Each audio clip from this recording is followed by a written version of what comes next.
Welcome to the 2012 Motor Trend Best Drivers Car. 491. That's the difference between the 200 horsepower Subaru BRZ and the 691 horsepower Lamborghini Aventador. Now, you might be asking yourself, what are these two cars doing in the same competition? Well, it's because a driver's car isn't about outright speed. If it were, we'd get a top fuel dragster here, call it a day early, and go home. No, a driver's car has to be a master of multiple disciplines. It has to be good on the commute, fun on a canyon road, and rewarding at a racetrack. Another way to put it is, which one of these 9 contenders are you most likely to wake up at 6 a.m. on a Sunday morning and take to your favorite mountain road? So to find out, we're going to spend the next 7 days living with these cars. We're going to do Motor Trend's standard battery of performance testing. We're going to drive them on some of California's best canyon roads. Then we're going to the best track in America, Mazda Raceway Laguna Seca, where we're going to turn the cars over to Randy Pope, one of the best race car drivers in America, where he's going to give us lap times plus his impressions. Then we take all of that information, distill it down, and determine which one of these 9 is Motor Trend's best driver's car. Our starting point is Highway 198, north of Paso Robles. With the help of the California Highway Patrol, we shut down a particularly twisty section of the undulating two-laner, providing us the perfect place to familiarize ourselves with the 9 contenders.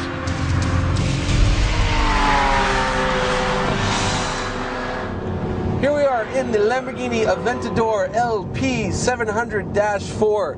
Quite a mouthful, but a car that looks like this should have a long name, kind of like the Marquis de Sade, blah blah blah. It's very European, very regal, and it really is quite a car. The number one thing you need to know about this car is what is sitting right behind my head, and that is a 6.5 liter V12 that makes, are you ready? 691 horsepower. It's insane. It's obnoxious. It's brutal. It's also the most powerful car here, and this is a very powerful group of cars. Going against it, well, you know, it's got this independent shifting rod transmission that nobody's a big fan of. It's essentially an automated single clutch unit, and it's just not predictable. Sometimes you get the really hard Corsa shifts, but then if one of the 7 parameters is off, you don't. You get a weird soft shift, and that's not fun. And that's really kind of the problem with the car, is a lack of predictability. You know, a best driver's car, it always does what you tell it to do, and that's not always the case with the Aventador, but we'll see. It is a lot of fun, though. The XKRS has all the touches you'd expect from a modern Jaguar. You have a very nice, well-upholstered interior and a very nice sound system. It's a unique car in that it also has the most horsepower out of any Jaguar ever. You get 550 horsepower from a supercharged 5-liter V8. That's a lot of power, and it should be a lot because it's also carrying around about 4,000 pounds. This is not a light car. The other downside is you only get a 6-speed automatic transmission, not a twin clutch, and there is no manual option. That said, the folks at Jaguar have done a good job of setting this car up to use that weight and use that transmission, and I'm eager to see how it does at Mazda Raceway Laguna Seca. Yes, well, here we are in the Subaru BRZ, and what a cool little car. I mean, forget about the fact that it has by far the least horsepower of the group, and it's by a factor of I don't even know what the cheapest. This is just a wonderful, wonderful car to drive. It just ticks all those boxes of like what a good sports car should be. What does it have in its favor? I mean, kind of everything. The shifter feels good. The clutch is just moves in one direction. The pedals are perfectly placed. The engine sounds great. The steering is tremendous on this car. Negatives? They got a turbo version coming because it just doesn't make a lot of power. I mean, it's good enough, but for people that just want to accelerate quickly, 151 pound-feet of torque from a 2-liter flat 4, just not going to cut it. So that's probably the big downside. But other than that, like, what a cool car.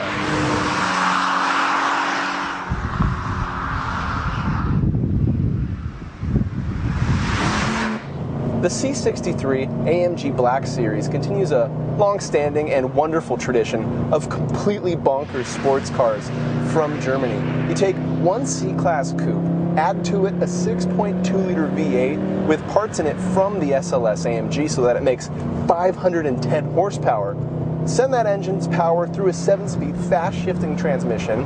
Give it bodywork inspired by DTM race cars, suspension and tires that are also basically race-specific, and you have just this wonderful formula for fun on a mountain road or a racetrack.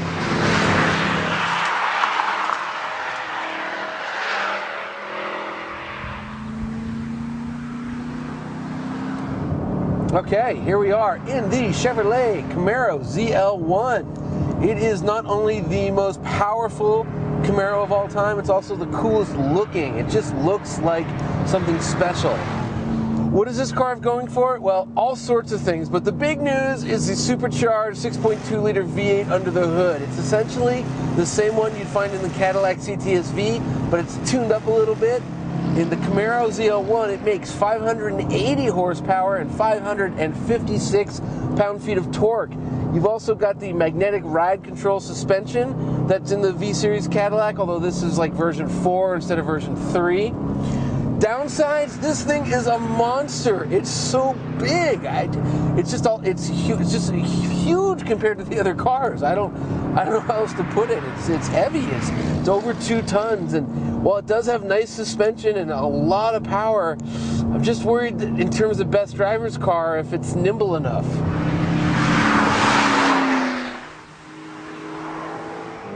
The Porsche 911 would seem right at home for a best driver's car competition. This is, after all, the car built for driving enthusiasm.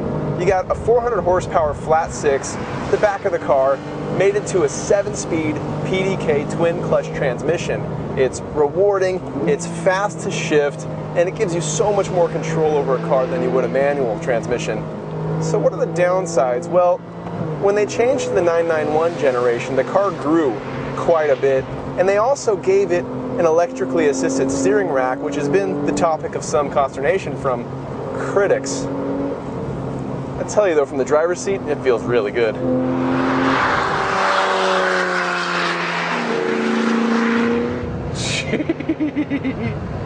Okay, we are in the 2013 Shelby GT500. It's a fast car. I mean, we know the power, it's stupid, we know all that stuff, but it is just humongous. I mean, I know it's lighter than the Camaro, but I feel like I'm driving a waterbed right now on this road. I mean, it's controllable and all, but just lots of body motion, lots of float. Whoa, it is fun though. Big news, obviously engine, supercharged 5.8-liter V8 makes an absolutely stupid 661 horsepower, 630-ish pound-feet of torque. Downsides of this car, well, it is based on a $20,000 rental car that you can go down to Hertz and pick up. And then it has that live axle suspension, which is okay, but is it enough to be best driver's car? We shall see. God, it's a handful.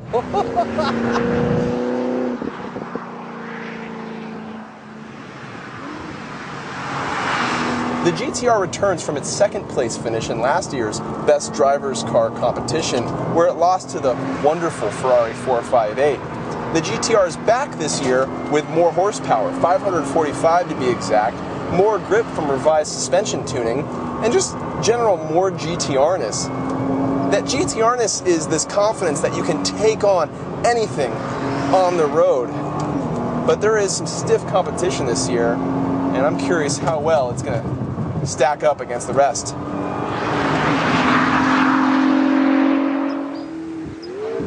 Hello, and here we are in the McLaren MP412C, I think that's what they call it, and as you can hear, it's loud. That's okay though, because it makes it sound like a supercar, and that's what McLaren's known for. Although they haven't really built their own cars since the F1 in the mid-90s. Now this car does have a lot going for it. It's got wonderful steering feel, it's quick, fast, light, everything you want from steering. It's got really powerful brakes, which are good.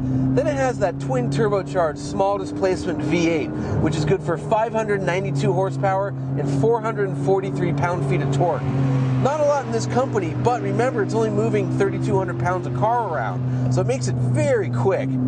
As far as what we don't like, well, it's got these this pre-selector thing on the paddles, which supposedly lets you pre-choose the gear you want. It doesn't really work in practice, and it makes it shift slower than you'd like. And then when you get on the brakes, you get this humongous air brake popping up, totally blocking your rear vision. If you're actually racing somebody, it would be a little spooky. Other than that, though, it's a pretty good car, and in fact, it might be the best driver's car. So I knew some of these cars would be really good. Like I knew the McLaren would be a supercar. I knew the Porsche would be just like a Porsche. But some of them really surprised me, like that guy, this AMG. I mean, who knew? And what I find so impressive is that it's basically a parts bin car. Yeah. And they went through the AMG lineup and just, pulled the rear end from here, pulled brakes from there, pulled a wing off a DTM racer. That engine is a detuned SLS engine. Yeah, oh, and the brakes. I mean, you've heard the expression, a car is only as good as its brakes. Well, this is the best car in the world based on that metric. Right, I mean, yeah, absolutely incredible. The other one that really impressed me was this little Subaru. Yes. I mean, that is the most refreshing, honest, rear-wheel drive sports car you can buy right now. The fun I had in that car, you just can't measure it. Yeah. It's irresistible. So if if aliens came down and they'd never driven a car, they didn't know anything about brands or anything, and you had them drive all the cars, and afterwards you said, hey, one of these cars made about 300 horsepower less than everything else here, I don't think they'd pick this car. Based on the cornering speeds, no. No, you can go 90 miles an hour through a corner. Like, who needs power? It's amazing. But as good as these cars are, there are some obviously that are a bit of a disappointment. I'm not sure about disappointment, but it was more interesting to see the stark contrast between the muscle cars, the Z01 and the GT500, against the sports cars. Muscle cars you have to drive with a bit of faith. They're heavy, but they're really powerful. That GT500 is the horsepower bargain of the century. Of any century. Absolutely, yeah. But still, when I was driving those two cars, the pucker factor was off the charts. Yeah. I mean, every turn was like, oh, okay, can I apply throttle now? Oh, maybe I should, maybe I shouldn't. And at the end of the day, like the Porsche and the GTR, they begin life as the Porsche 911 and the GTR, and the Mustang and Camaro, they start off as $20,000 rental cars. Yes. And so they've come a long way. Maybe they're not quite as pure as some of these others, but for me, the real disappointment was on the other end of the spectrum. The Aventador was a disappointment. Well, a couple caveats. I mean, yes, it looks awesome, looks like a Countach. The V12 engine is the sweetest thing in the world. The sound it makes. Super fast, symphonic. it's great. Transmission, if it's not a joke, then it's an afterthought. That's true. If you're going to have a world-class design and a world-class engine, you need a world-class transmission. Absolutely. But this is not the end of the competition. Fortunately, tomorrow we're off to Mazda Raceway Laguna Seca. And we're going to hand all 9 contenders over to our good friend and the nicest guy in racing, Randy Popes, who's going to gather some lap times and some baseline data.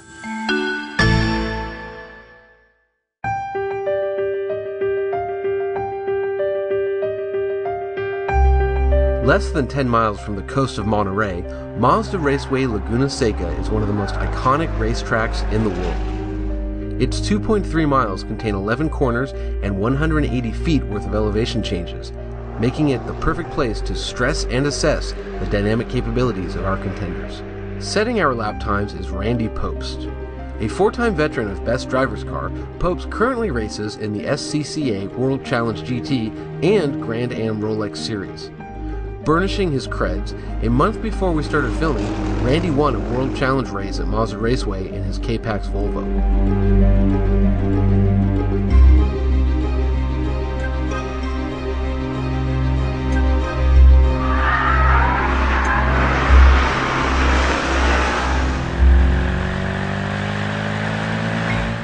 It's got a broad power band, but it still likes the revs.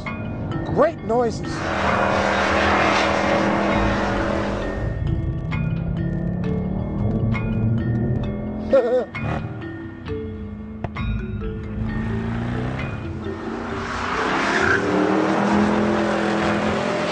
Over the hill. Yeah, buddy.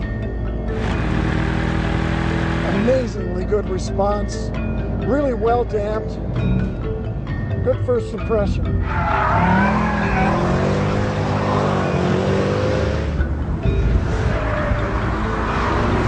Nicely balanced. Yeah!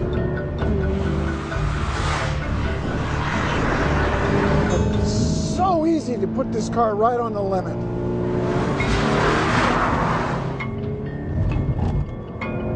Good air off the corkscrew. Very satisfying car to drive.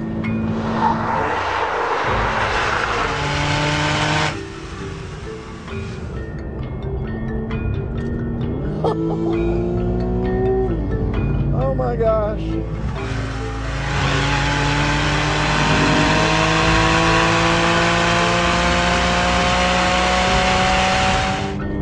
Sit down, people. We just found the winner, I think.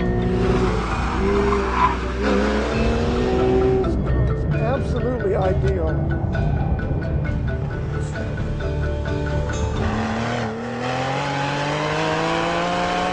Works in the slow corners, works in the fast corners.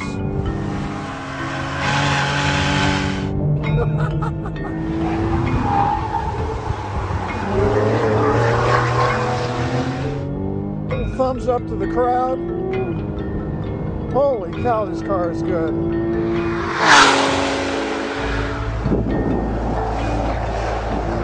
Four-wheel drive traction, puts it down. Pretty big push in the middle of the corner.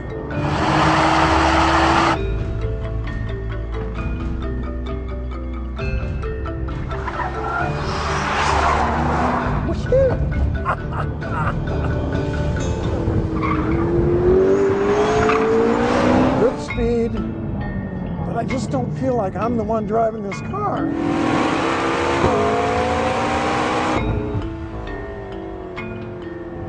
Steering response is not linear. That's why I have that electronic feeling. Down, boy, sit. Sit.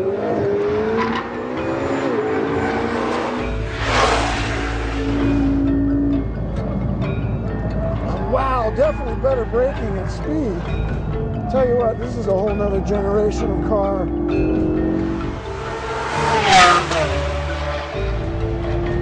Yeah, baby.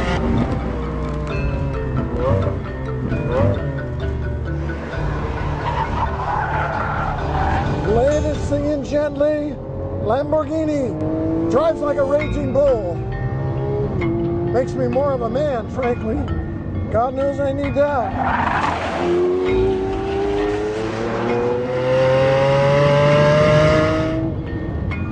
God, the darn wipers again.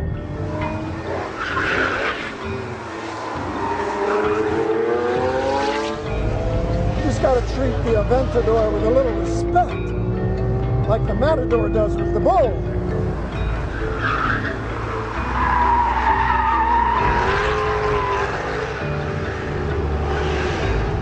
Look at this thing, it's a beast. Not putting power down well, but on the other hand, it's got a lot of power. I like that.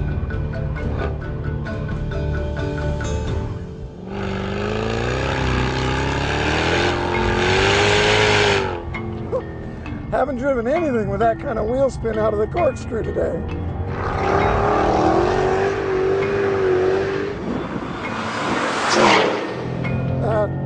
Some horsepower right there, people.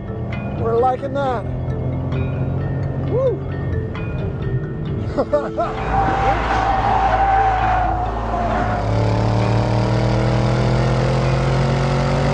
Less understeer in the middle of the corner than the Camaro. Woo, less confidence on the brakes. The Mustang will get in kind of a weird slide mode. It's disconcerting.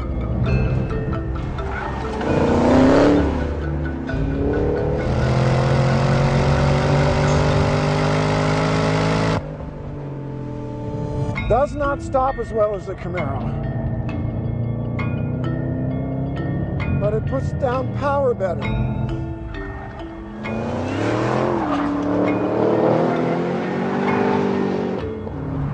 That was for the camera.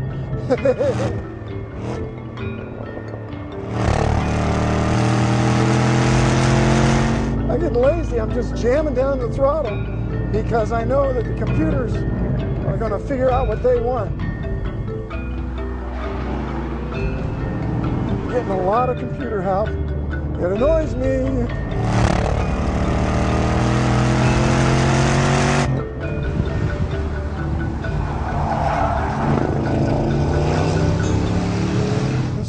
Very happy on a racetrack, I'll tell you though. Good track car. Generates a lot of confidence. Strong brakes. Let's go to second.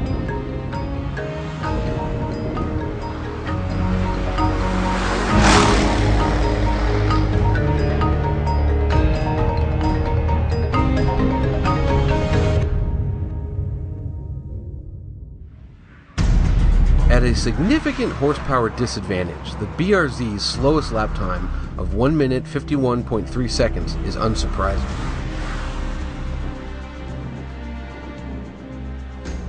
The Jaguar XKRS put down a best lap time of 142.9, hampered by a lack of rear grip. The second least powerful car here, the Porsche 911, posted a respectable 1 minute 39.3 second lap. Despite its more than 2-ton weight, the Chevy Camaro ZL1 circled Monster Raceway in 1 minute 39.2 seconds. The C63 AMG Black Series, thanks to its big engine and massive grip, lapped Laguna in 1 minute 38.9 seconds. The Shelby GT500's 1 minute 38.7 second lap is the result, simply, of massive power. It was, however, a bit of a one-shot wonder as the brakes were dying after one lap. With short gears, 545 horsepower, and its incredible all-wheel drive system, the Nissan GT-R's best lap was 1 minute 36.3 seconds, a tenth faster than last year's GT-R.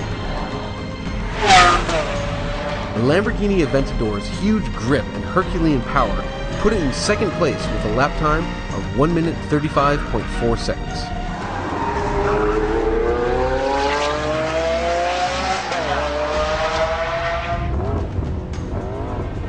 The combination of aerodynamics, low weight, and advanced suspension made the 592 horsepower McLaren MP4 12C this year's fastest lapper with a time of 1 minute 34.5 seconds.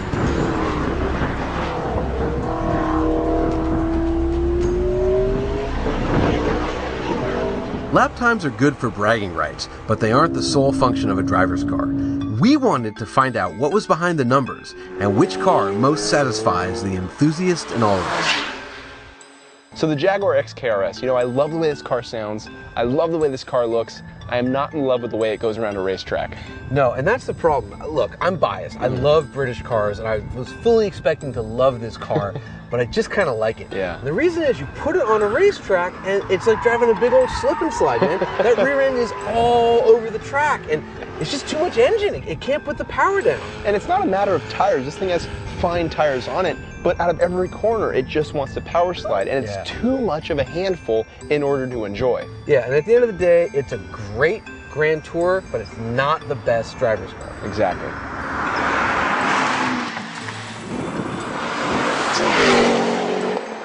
So the Shelby GT500 has 662 horsepower, a top speed of over 200 miles an hour, and it costs around $60,000. Performance bargain of the decade. If not the century. But there's two problems with it. Yes. One is a bunch of us felt that the car does not inspire confidence. In fact, it's the only car that you have to steer down the quarter mile. Yes. It's just doing this.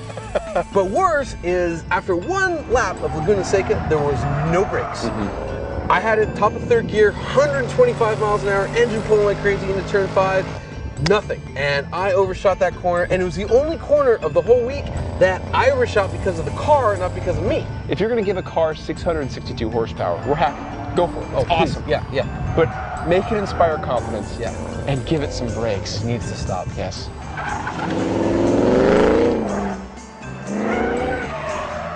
So the Lamborghini Aventador is a stunning and thrilling and breathtaking car to look at. Dude, I want to bolt one on my wall. And obviously, it is the best driver's car if you're a 12-year-old boy that doesn't have a driver's license. And the 12-year-old boy in me is going to kick my own ass for saying so, but this car is a mess. It will not do the same thing twice. It's just totally unpredictable. Weird stability control intervention on the road, unpredictable handling on the track, and a transmission that just feels a decade behind the times. Not only that, after 2.5 laps, the brakes boiled themselves. Yeah. This car didn't have any brakes. I gotta give Lamborghini credit for building a car as fast and as capable as this thing is. The problem is, it's just thrilling for the wrong reasons. Yeah, I love the way this thing looks. I love the engine, I love the sound, but it's totally not the best driver's car. Carlos, the Subaru BRZ. I love this car. Yeah. I like it so much because it's so inexpensive, about 28 grand, and it's so much fun. I want to buy one and take it to every track I can find. because it's just such a blast to drive. But there's a couple problems with this car on a racetrack. One is, it doesn't have any guts. It's slow. On Laguna Seca, you're going from like 5 to 6. It's like a roller coaster. You're just waiting to get to the top so you can get to the good part. And number 2 is, after about 3 laps, the brakes were totally shot. Rotors were scored, pads were gone. And if you're going to be the best driver's car, we can't have kids buying them because they're 25 grand. They take it to a track day, and 10 laps in, they're out $1,000 for new rotors.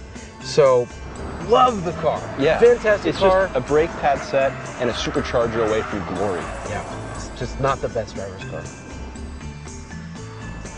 Despite the stupid name, it is an amazing vehicle. But it's a little bit like paying for sex, right? It makes you feel great, but you didn't really earn it. Yeah, the performance that this car delivers kind of makes you feel undeserving. I mean, I was in this thing on a Mazda Raceway, and it felt fantastic. You know, how fast it is, how agile it is.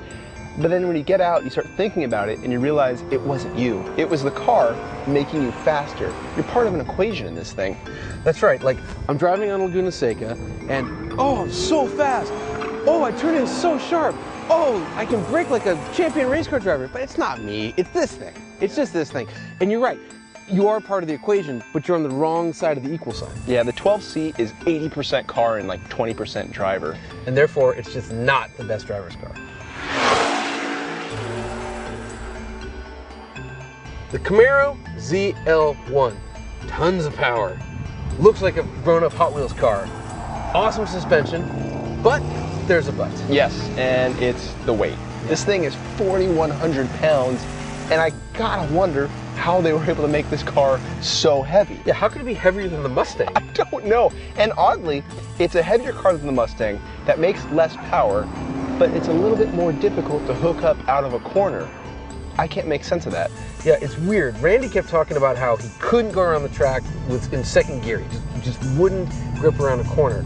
Scott Evans figured out you could actually put the PTM in the top track setting, put it in third gear, and just floor it. Just keep your foot all the way down and just steer, and the computer will kind of figure it out. But that's not the best driver's car. Performance traction management is a really impressive piece of technology, but in the end of the day, a 4,100 pound car cannot be a best driver's car. We started with 9 contenders, and now we're down to these 3. Trouble is, I still don't know which one I like the best. I hear you. I'm the same way. The Porsche just has this wonderful fluid way of going down a road. The C63 is like this monstrous DTM race car built for the street. And the GTR, nothing goes around a corner quite like the GTR does. I can say the same thing you just did, even simpler. Race car for the street car for the track, and Godzilla. Problem is, I still don't know which one is the best driver's car. I think I know how to figure it out. Let's drive more. Yeah.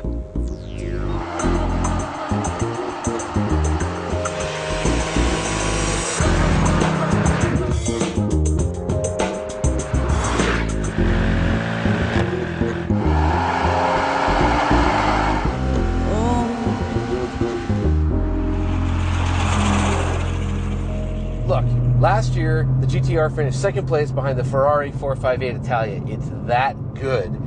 What let it down? Not performance, because those two things were within a tenth of a second of each other in most measurements, but it was the total lack of refinement. Rides like a garbage truck, NVH, bad engine sound, bumpy, rough, and for 2013, it's all the same. They haven't changed any of it. Nothing has changed. It's just faster, it's more capable, but all those qualities are still there. It still has a rather poor ride. The sound is still like a clothes dryer, but it's so incredible at its performance. It's pretty easy to forgive all that unless you're in, this kind of company with the cars that we have here. This is without question one of the most thrilling cars in the world to drive. In fact, I wanted to dispel a little myth. Yes. You always hear this, you always read this on like internet forums, like, oh man, that car's driving itself, the computers are doing all the work. Well, here's the thing. Turn off the traction control. Don't. Right, I won't do it right now. Good. But if you did turn off the traction control, there's no more computer. Yes, okay, the torque's being moved around and stuff like that, but it'll happily let you wrap yourself around an oak tree. Now, you will hit that oak tree faster in this car than in any other car, but you can still do it. Any other car in the world. Yeah, nothing goes down a road quite like the GTR.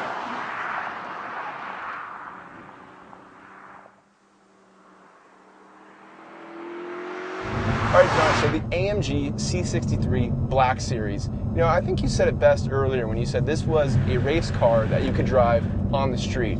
Oh, absolutely. Look, I don't know what's more impressive about this car, the way it handles or the fact that it has a Mercedes-Benz badge on it. You know, this car doesn't feel like it was built by AMG engineers. It feels like it was built by a subset of AMG engineers within the AMG group. No, it feels like it was built by a bunch of Bavarians working for BMW's M division. AMGs don't handle like this. Here's how good it is. You know the SLS Gullwing? Yes. Okay, that car costs $100,000 more. It makes 50-some more horsepower. Blah, blah, blah. It's 200 pounds lighter. And it's 1/10 of a second faster around Laguna Seca than this car. 1/10. You know why that is? I have no idea. Because this is so much better. No, this car is so much. I am going to go out on a limb and say this is the best driving Mercedes-Benz of all time. What continues to blow me away is after you've left the track where the car's brilliant, on the drive home, so long as you ignore the rearview mirror and spoiler in it or the side view mirrors, or the little kids like pointing at the flicks on the front. That's or the wide fenders. Yeah. This just feels like a slightly worse riding C-Class. But then, man, you crack that wheel, you get on the throttle, and race car. Yes. Race car. And it's bizarre. It shouldn't feel right. I mean, you look at this car as it goes down a road, it looks like somebody got lost in the Targa Newfoundland. It looks like you're watching a video on YouTube of a race car on the street. Look, I mean, the Black Series is without question the big surprise of this year's Best Drivers Car. Yes. And I'd even go out on a limb and say the Best Drivers Car this year is definitely from Stuttgart. But it's not this one. It's close, because this is really good. 911 Carrera S. When you look at the embodiment of what a driver's car is, something that's decent on the commute, fun on the back roads, excellent on the track, it's hard to come away with a car that's not this. Look, so it gets to the question of what makes a best driver's car. And my quick and dirty definition is this a car that at 6 a.m. on a Sunday morning, I'm going to get up early and drive to my favorite road? Is it worth it? Totally worth doing that in this car. I wouldn't be able to get up at 6 to drive this car on a curvy road because I'd still already be out from the night before driving this thing on a curvy road. This car just makes you want to take the long way home, even after a day at the track. It really is a tremendous achievement. I mean, and here's the nutty part, right? This is the Carrera S. This is the first one out the gate. That means the second you buy this, here comes the 4S, here comes the Turbo, here comes the GT3, here comes the GT3 RS, the GTS, the GT2. That's really the dilemma when it comes to buying a 911, because you know there's always a better, faster one coming. But driving this, but is there? You got to wonder, how are they going to improve? You know they will. There's engineers scratching, racking their brains at night trying to figure out a way. But how? I mean, think about it. Like steering, no complaints. Handling, no complaints. Brakes, no complaints. Perfect transmission, perfect engine. Like, it just does everything right. Like, how do you go better? I think it's fair to say we both love this car. We spent 7 days on the road with these cars and we learned two things. One, all of these cars are fantastic. If we woke up tomorrow and owned any one of them, we'd be thrilled. But two, there's one car that is better than all the rest. There's one car that's better to drive in the canyons, it's better to drive on the freeway, and it's better to drive on the racetrack. That's right, and the 2012 Motor Trend Best Drivers Car is the Porsche 911 Carrera S.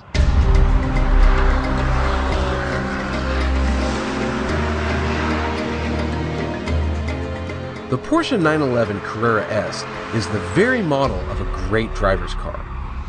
It combines smart engineering, like its immediate dual-clutch transmission, with terrific performance and the intangibles we lust for, like the Le Mans-esque howl it makes from accelerating, and the way the near-perfectly tuned suspension urges you to push it on a winding road and to really go for it on a racetrack.